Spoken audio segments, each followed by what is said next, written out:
अर्जुन जी, महंगाई को लेकर आज पूरे हरियाणा में आप लोग प्रोटेस्ट कर रहे हो, जिला मुख्यालय पर ज्ञापन सौंप रहे हो, यहाँ क्या दिक्कत आ गई? यहाँ कोई दिक्कत नहीं है जी। यहाँ कोई मेरे को लगता है डीसी की ही दिक्कत है, क्योंकि ज्ञापन लेना इनकी जिम्मेवारी बनती है और यदि ये ले लेते तो इनको तो आगे ही देना। कौन सा डीसी के हाथ में ये चीज़ें कम करना, कौन सा डीसी को कोई कुछ कह रहे। लेकिन मेरे को समझ में नहीं आ रही इसकी दिक्कत क्या है। तो अभी आप इंतजार करो, मैं भी कर रहा हूँ। डीसी आएगा नीचे, हम पूछेंगे उससे भाई तकलीफ क्या है तेरे, आपके सामने ही पूछूंगा, तब आपको भी जवाब मिल जाएगा, मेरे को भी मिल जाएगा। सीटीएम और एसडीएम आए तो थे, उनका प्रतिनिधित्व हमने बहुत क्लियर कट पहले मैसेज कर रखा था कि हम डीसी को देंगे। और प्रतिनिधि की क्या बात है भाई, जब ज्ञापन डीसी का है, डीसी या तो दफ्तर में ना हो, डीसी या तो छुट्टी पर हो, तो भी समझ में आता है। यहाँ दफ्तर में बैठे फिर क्या तकलीफ है?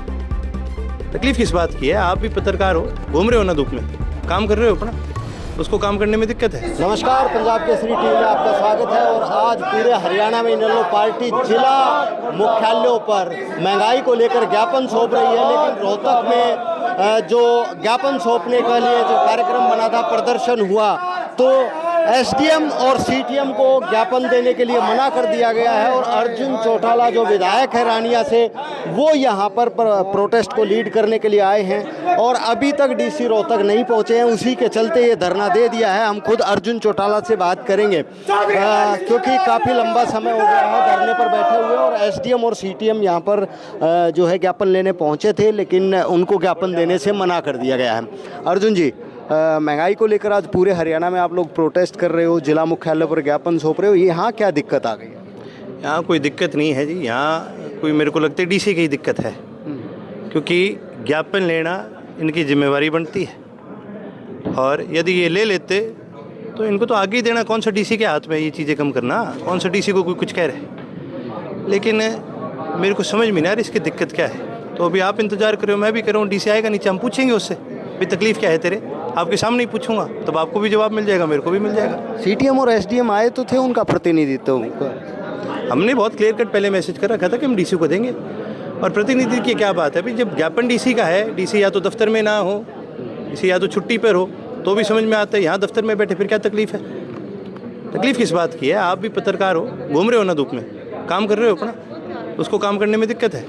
तो कोई बात नहीं, हम भी देखेंगे कितनी दिक्कत है। तो महंगाई को लेकर ये प्रोटेस्ट चल रहा है, डीजल पेट्रोल के दाम बढ़ रहे हैं और क्योंकि प्रधानमंत्री मोदी ने पहले ही ये बता दिया था, सदन में ही कह दिया था कि हालात अच्छे नहीं रहने वाले, तो फिर ऐसे में आप लोगों का प्रोटेस्ट, क्या लगता है आपको ये वापस हो जाएंगे दाम? भाई बता देने का मतलब हालात ख़राब होंगे, इसका मतलब हम एक्सेप्ट कर लें कि हाँ भाई ठीक है। भाई गलती किसकी है? किसकी वजह से ख़राब हुए? आपकी वजह से हुए? किसकी वजह से हुए? सरकार की गलत नीतियों की वजह से होते हैं। तो यदि सरकार अपनी नीतियाँ ठीक करे, अदानी अंबानी को फ़ायदा पहुंचा जो रही है, लाखों लाखों एकड़ फ्री में दे रही है, क्यों दे रही है? किसका नुकसान होता है इसका? दाम तो बढ़ेंगे। जब आप देश का सारा धन दौलत दो उद्योगपति को मुफ्त में बांटोगे, मोनोपोली के ऊपर जो कानून बने थे, अब उन कानून को भी हटा दिया गया है, उनको फ़ायदा पहुँचाने के लिए, देश का नुकसान करने के लिए, तो फिर ये किस कारण से हो रहा है? गलत नीतियों से हो रहा है। नीति कौन बनाता है? सरकार बनाती है। तो फिर विरोध किसका होगा? सरकार का होगा। नीति सही बनेगी तो ये चीज़ें भी ठीक हो जाती हैं। पेट्रोल डीजल के दामों को लेकर कहा जा रहा है कि अंतर्राष्ट्रीय स्तर पर जो है वो क्रूड ऑयल के दाम बढ़ रहे हैं, या युद्ध का जो माहौल बना हुआ है, जो चल रहा है अमेरिका, इजराइल और ईरान का, उसकी वजह से दिक्कतें कहीं ना कहीं आ रही। तो फिर बंगाल चुनाव तक क्यों रुके? ये युद्ध तो 6 महीने पहले हो गया था, फिर तब क्यों नहीं बताया? तब क्यों नहीं इसके स्टॉक बढ़ाने का काम करा? चुनाव के बाद क्यों कर रहे हो? और अभी तो थोड़ा ही बड़ा है, अभी तो 130 तक जाएगा। फिर क्या करोगे? फिर आप करोगे मेरे से ये सवाल कि ये ठीक है कि नहीं है? तो दे देगा 130 रुपये लीटर का, हैं? सौखा है क्या देना? बताओ मेरे को, आम आदमी से पूछो, मजाक है क्या ये? 130 रुपये तक अगर कल को चले जाए, कौन देगा? कौन भरपाई करेगा? अदानी थोड़ी करेगा, अंबानी थोड़ी करेगा। और मोदी का तो कोई परिवार तो है नहीं, झोला चक्के बाजेगा। कौन भरेगा? भाई साहब आप भरोगे, ये भरेंगे, मैं भरूंगा, ये भरेगा, ये भरेगा। तैयार हो बढ़ने के लिए? तैयार हो? मैं आपसे पूछ रहा हूँ पत्रकार महोदय, तैयार हो बढ़ने के लिए? अच्छा लगेगा भर के? अरे इतने सवाल तूने मेरे से करे, एक मेरा भी जवाब दे दे। ये है कि आप लोग आज ज्ञापन देने के लिए आए हो, अगर फिर भी महंगाई के ये दाम कम नहीं होते तो इनेलो पार्टी का क्या स्टैंड रहने वाला है? देखिए जी, हम जनता में जाते हैं और इसके अंदर बदलाव अगर कोई लेके आता है तो देश की जनता जाती है। और अब तो पूरे देश में कॉकरोच और पैदा हो गए, ये जवाब मांग रहे हैं। जवाब तो देना पड़ेगा सरकार को। आपको क्या लगता है विरोध नहीं हो रहा? सड़कों पर, दुकान में आप तो जाते हो, खुश कौन है? कोई है खुश? महंगाई को लेकर परेशानी तो आम जनता को होती हो रही है ना, तो कहाँ निकलेगी है? इसको संभालने की जिम्मेवारी किसकी है?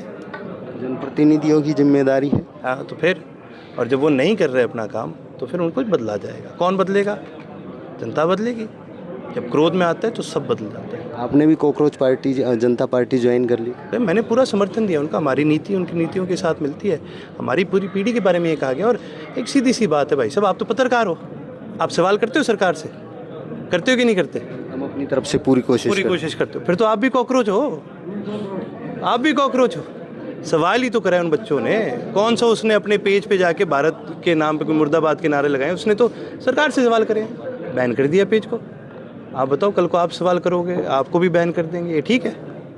सही है ये? कुछ तो कह दो हाँ या ना। हमारा काम है पूछना, जवाब देना। मैं आपसे पूछ रहा हूँ, जैसे कि आप मेरे से पूछ सकते हो, मैं सवाल का जवाब दे रहा हूँ। मैं भी एक सवाल करता हूँ ना आपसे। क्या कोई सवाल करता है उसको रोकना क्या ठीक है?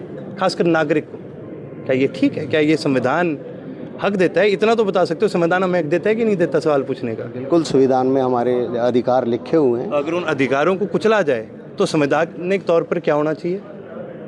उसके ऊपर कार्रवाई होनी चाहिए कि नहीं होनी चाहिए? तो ये बच्चे मांग रहे हैं, ये भी सवाल का जवाब दो। गलत नहीं मांग रहे। महंगाई को लेकर ये शुरुआत है, बाकी आप सड़कों पर और भी ज़्यादा लंबे आंदोलन हो सकते हैं। तो हमेशा रहें जी सड़कों पर। हमारा काम ही सड़कों पर रहने का है। तो हम आराम से रहेंगे, जनता के बीच में जाएंगे और काम करेंगे। अब डीसी का वेट कर रहे हैं? कर रहे हैं। उपायुक्त महोदय के नाम से ज्ञापन है। तो ज्ञापन उपायुक्त महोदय के नाम से है, इसलिए उपायुक्त को ही देना इनेलो पार्टी ये कह रही है कि उपायुक्त ही को ज्ञापन देंगे, अन्य किसी अधिकारी को नहीं। और फिलहाल वो धरने पर बैठे हुए हैं और इन्होंने साफ तौर पर यही कह दिया है कि जनता महंगाई से परेशान है और जनता की आवाज़ उठाने के लिए इनेलो पार्टी सड़क पर उतरती, ऐसे ही उतरती रहेगी। रोहतक से मैं दीपक भारद्वाज, पंजाब केसरी टीवी। हमसे जुड़े रहने के लिए हमारे YouTube चैनल को सब्सक्राइब करें और नई वीडियो की नोटिफिकेशन के लिए बेल आइकॉन को दबाएं। अगर आप ये वीडियो Facebook पर देख रहे हैं तो लाइक जरूर करें और ज्यादा से ज्यादा शेयर करें। धन्यवाद।